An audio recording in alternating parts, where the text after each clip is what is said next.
Lighthouse Keeper. I want to tell you a story.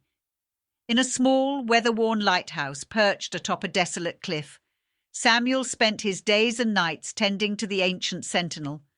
The lighthouse was his only companion, and the relentless crash of waves against the rocks was the rhythm of his solitary existence. Samuel was a man of few words, and the isolation had etched deep lines into his weathered face. His only solace came from the warm glow of the lighthouse's lantern and the distant stars that winked at him through the inky black sky. One stormy evening, as the tempest raged outside, Samuel was alone in the tower, watching the lighthouse's brilliant beam pierce through the churning sea. It was on this night, in the midst of the tumultuous waves, that he spotted something peculiar caught in the lighthouse's reflection. He squinted and adjusted his binoculars, his heart quickening as he realized it was a message adrift in a bottle.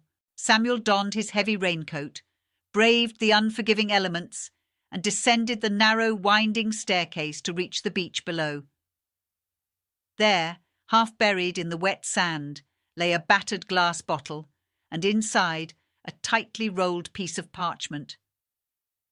With trembling hands he uncorked the bottle and carefully unravelled the message. The words on the parchment were barely legible, their ink smudged by seawater, but Samuel managed to decipher them. "To whoever finds this," the message began, "I am Marianne, stranded on an island unknown.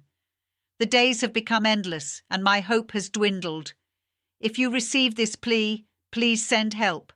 My coordinates are unknown to me, but my love David, who was taken by the storm, said we were near the southern sea.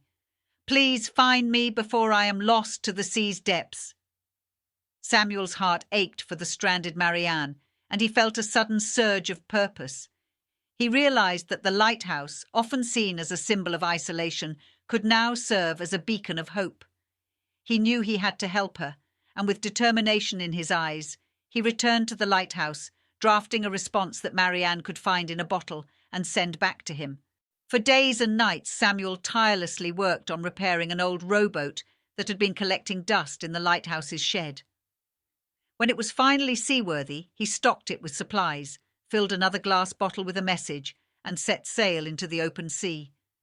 The journey was treacherous, and the wind and waves seemed to conspire against him, but his determination pushed him onward. Weeks turned into months as Samuel searched for Marianne's island, guided only by the vague description David had given. He never lost hope, convinced that the lighthouse, which had been his only companion for so long, had led him to his newfound purpose.